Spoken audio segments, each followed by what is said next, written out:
नमस्कार। आकाशवाणी से विश्व दर्पण के साथ मैं शक्ति प्रताप सिंह।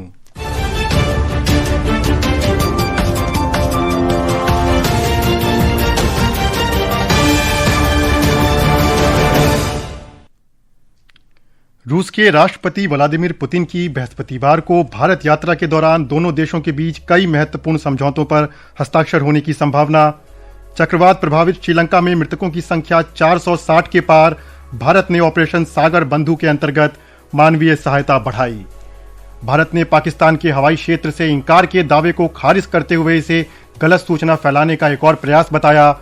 और पाकिस्तान मानवाधिकार आयोग ने पूर्व प्रधानमंत्री इमरान खान की हिरासत स्थितियों की खबर पर गंभीर चिंता व्यक्त की।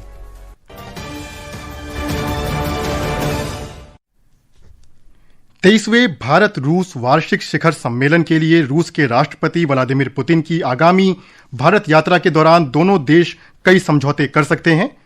विदेश मंत्रालय के अनुसार व्यापार, अर्थव्यवस्था, स्वास्थ्य सेवा, शिक्षा, संस्कृति और मीडिया से संबंधित क्षेत्रों में समझौते होने की संभावना है। इस दौरान दोनों देशों के बीच लगातार बढ़ते व्यापार और आर्थिक संबंधों पर ध्यान केंद्रित किया जाएगा। मंत्रालय ने कहा है कि दोनों देशों के बीच रक्षा, ऊर्जा और अंतरिक्ष में सहयोग बहुत महत्वपूर्ण है। भारत को रूस में भारतीय श्रमिकों की सुरक्षा और कुशल प्रवास को बढ़ावा देने के लिए श्रम गतिशीलता समझौते पर हस्ताक्षर करने की भी उम्मीद है। उन्होंने कहा कि हाल के महीनों में व्यापार घाटे को कम करने के प्रयास किए गए हैं। इस बीच राष्ट्रपति पुतिन के प्रवक्ता दिमित्री पेस्कोव ने बताया कि मिसाइल रक्षा प्रणाली S-400 और लड़ाकू विमान SQ-57 राष्ट्रपति की यात्रा के एजेंडे में शीर्ष पर होंगे।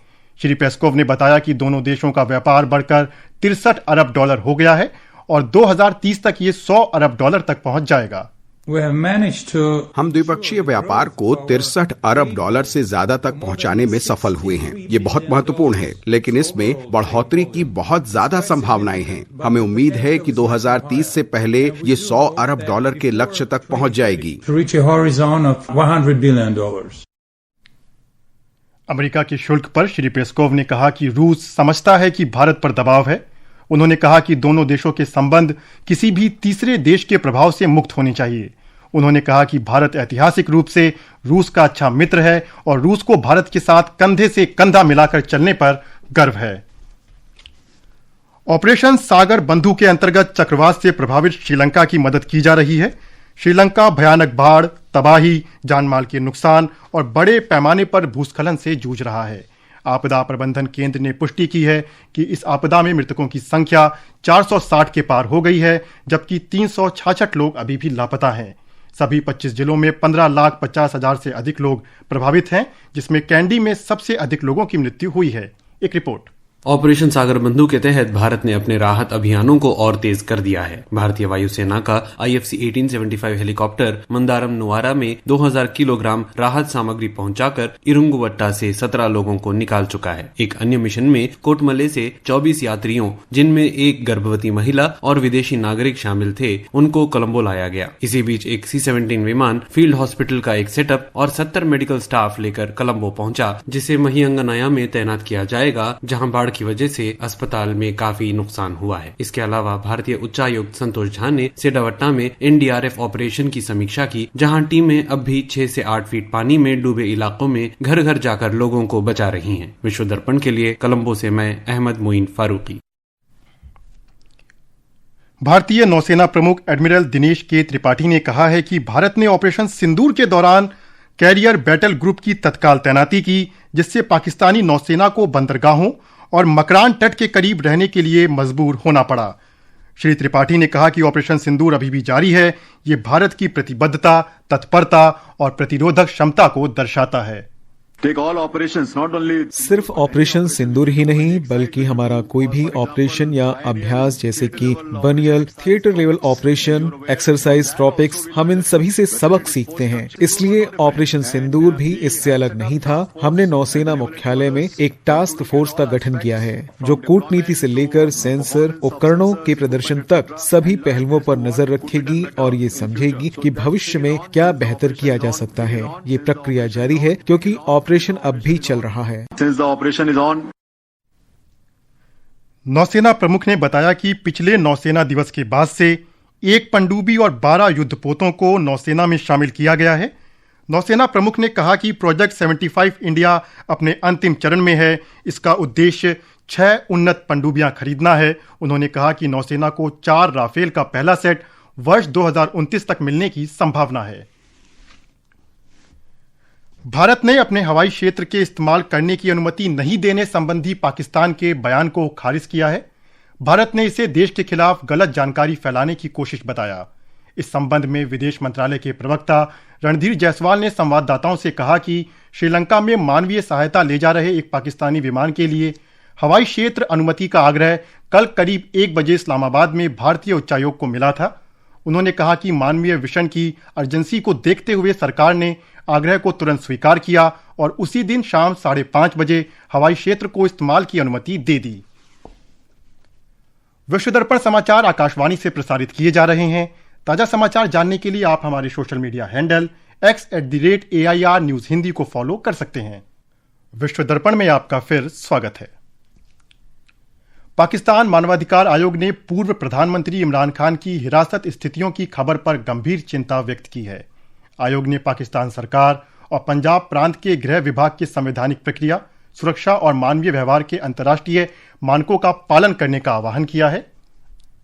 इस बीच पूर्व प्रधानमंत्री इमरान खान की मौत की अफवाहें, यातना के आरोपों और स्वास्थ्य चिंताओं के बीच उनकी बहन उज़्मा को आज रावलपिंडी की अदियाला जेल में इमरान से मिलने की अनुमति दे दी गई। इससे पहले इमरान खान की पार्टी पाकिस्तान तहरीक इंसाफ के समर्थकों ने इस्लामाबाद उच्च न्यायालय के बाहर विरोध प्रदर्शन किया था। उन्होंने रावलपिंडी में बड़े पैमाने पर विरोध प्रदर्शन करके धमकियां भी दी थी। पाकिस्तान इस समय human immuno deficiency virus HIV की सबसे तेजी से बढ़ने वाली महामारी का सामना कर रहा है। पिछले 15 वर्ष में HIV संक्रमण के नए मामले 200% तक बढ़े हैं। HIV संक्रमित लोगों की संख्या 2010 में 16,000 से बढ़कर 2024 में 48,000 हो गई है। यह जानकारी विश्व एड्स दिवस के अवसर पर विश्व स्वास्थ्य संगठन और UN एड्स द्वारा आयोजित कार्यक्रम में दी गई। चीन और जापान के बीच तनाव बढ़ गया है। चीन और जापान के जहाजों के पूर्वी चीन सागर में विवादित सेनकाकू द्वीप समूह के पास टकराव इस विवाद का कारण है। चीन ने कहा है कि एक जापानी नौका उसके जल क्षेत्र के भीतर आ गई थी, जिसके बाद चीनी तटरक्षक बल ने आवश्यक कार्रवाई की। इसके जवाब में जापान ने बताया है कि दोनों चीनी तटरक्षक जहाज उसके जल क्षेत्र के भीतर घुस आए। जापान ने मछली पकड़ने वाली नौका को सुरक्षित करते हुए चीनी जहाजों को वापस चले जाने का आदेश दिया। यह घटना ऐसे समय में हुई है जब प्रधानमंत्री साने तकाइची ने ताइवान को चीन के हमले के जवाब में सैन्य कार्रवाई का सुझाव दिया था। तनाव के कारण चीनी जहाज द्वीपों के आसपास लगातार गश्त कर रहे हैं। हांगकांग के अधिकारियों ने आज न्यायाधीशों की अध्यक्षता में एक समिति बनाने का आदेश दिया है, जो शहर में दशकों की सबसे भीषण आग के कारणों का पता लगाएगी। समिति उन भवनों के नवीकरण को देखरेख के कार्यों की भी समीक्षा करेगी जिन पर आग भड़काने का आरोप है। इस आग में 156 लोग मारे गए थे। पुलिस ने पिछले हफ्ते वांग फुक कोर्ट कॉम्प्लेक्स की दुखद घटना की आधिकारिक जांच में गैर इरादतन हत्या के शक में 15 लोगों को गिरफ्तार किया है। वहीं 12 लोगों के भ्रष्टाचार की जांच भी की जा रही है। खेलों में तमिलनाडु के मदुरई में जूनियर पुरुष हॉकी विश्व कप में भारत ने अपने अंतिम पूल मुकाबले में स्विट्जरलैंड को 5-0 से हरा दिया। भारत अपने तीनों पूल मैच जीतकर अंक तालिका में शीर्ष पर रहते हुए अगले दौर में प्रवेश कर गया है। वहीं क्रिकेट में भारत और दक्षिण अफ्रीका के बीच 3 एक दिवसीय क्रिकेट मैचों की श्रृंखला का दूसरा मुकाबला कल रायपुर में खेला जाएगा। यह मैच भारतीय समय अनुसार दोपहर 1:30 बजे से शुरू होगा। भारतीय टीम इस श्रृंखला में 1-0 से आगे है। और अंत में मुख्य समाचार एक बार फिर। रूस के राष्ट्रपति व्लादिमीर पुतिन की बृहस्पतिवार को भारत यात्रा के दौरान दोनों देशों के बीच कई महत्वपूर्ण समझौतों पर हस्ताक्षर होने की संभावना। चक्रवात प्रभावित श्रीलंका में मृतकों की संख्या 460 के पार। भारत ने ऑपरेशन सागर बंधु के अंतर्गत मानवीय सहायता बढ़ाई। भारत ने पाकिस्तान के हवाई क्षेत्र से इंकार के दावे को खारिज करते हुए इसे गलत सूचना फैलाने का एक और प्रयास बताया। और पाकिस्तान मानवाधिकार आयोग ने पूर्व प्रधानमंत्री इमरान खान की हिरासत स्थितियों की खबर पर गंभीर चिंता जताई। इसके साथ ही विश्व दर्पण का ये अंक समाप्त हुआ। नमस्कार।